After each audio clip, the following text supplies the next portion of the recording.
Est-ce qu'il y a dans votre vie une mauvaise habitude de laquelle vous voudriez vous débarrasser?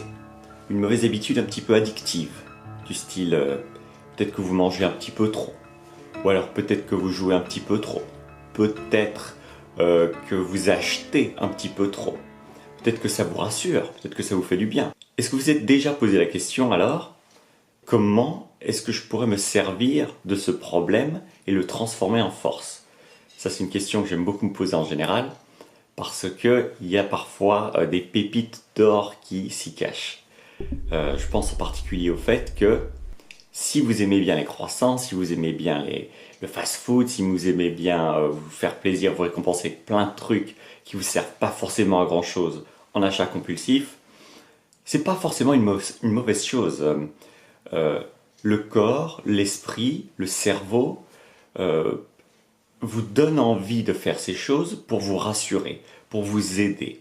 Alors une bonne question à se poser ici, c'est pourquoi ne pas utiliser vos vices, vos addictions, pour les faire jouer pour vous, plutôt que de les faire jouer contre vous. Je vais vous donner un exemple.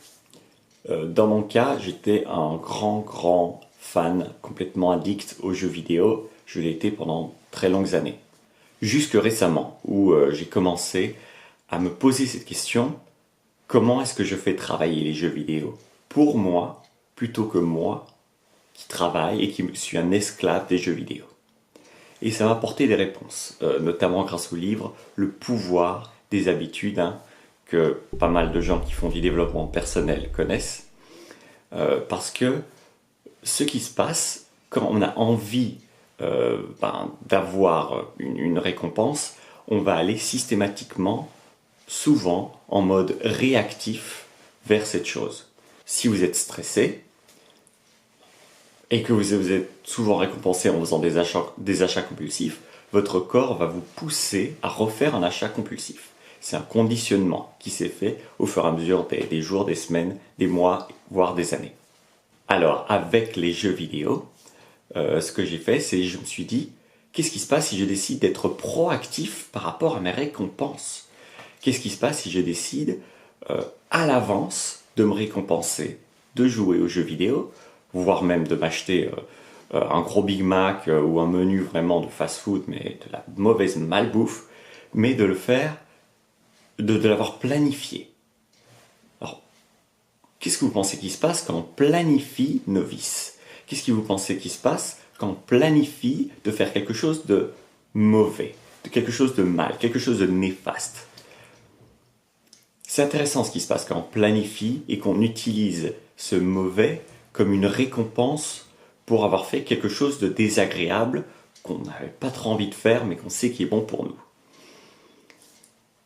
Je vous invite à le découvrir si vous ne l'avez jamais fait.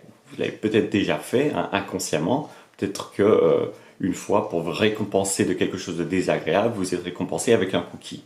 Peut-être qu'une fois pour vous récompenser d'avoir passé un entretien d'embauche, vous avez acheté une belle montre ou une belle tenue ou 5-6 DVD dans un magasin. À partir du moment où vous faites ça, le cerveau obtient un message intéressant. Le message, c'est que si je fais quelque chose que j'ai pas vraiment envie de faire, j'ai une récompense. Je propose qu'on en fasse un petit exercice pour terminer cette vidéo. Est-ce qu'il y a quelque chose actuellement, tout de suite dans votre vie, que vous ne voulez pas vraiment faire, mais que vous savez que vous devez faire? Ça peut être une déclaration d'impôt à remplir, ça peut être un courrier à envoyer que vous n'avez pas vraiment envie d'envoyer, ça peut être aller chez le dentiste, prendre rendez-vous chez le dentiste, c'est jamais agréable, c'est toujours quelque chose que, à moins qu'on soit vraiment au dos du mur, on a envie de repousser. Et pourquoi ne pas alors, avant même de faire cette chose, décider de comment vous allez vous récompenser pour la faire? Alors c'est très important que vous preniez une récompense qui vous fasse vraiment plaisir et qui, dans votre tête déjà, évoque des émotions positives et un sentiment vraiment dans votre fort intérieur qui vous dit « j'ai vraiment envie de ça ». Si vous faites ça, vous allez commencer à créer des associations très positives dans votre cerveau. Votre cerveau, au fur et à mesure, et avec cette première action en particulier, va commencer à se dire « si je fais quelque chose que je n'ai pas vraiment envie de faire, j'aurai quelque chose que j'ai vraiment envie d'obtenir ». Et c'est cette association qui va réellement transformer votre vie si elle est faite régulièrement. Vous allez conditionner votre cerveau à faire des choses qui vous font du bien, tout en gardant un petit peu de cette chose qui fait la magie de la vie.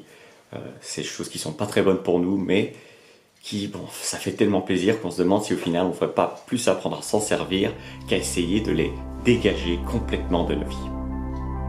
C'est tout pour cette vidéo. J'espère que vous aurez utilisé quelque chose que vous avez envie de faire pour faire quelque chose que vous n'avez pas envie de faire. Vous allez voir, c'est une expérience, si vous ne l'avez jamais fait, qui mérite le détour, qui est potentiellement life-changing, comme on dit en anglais. Abonnez-vous à la chaîne si vous voulez un petit peu symboliser le fait que dès aujourd'hui, vous prenez en charge votre quotidien grâce aux neurosciences. Et je vous dis à demain pour une autre vidéo. Salut!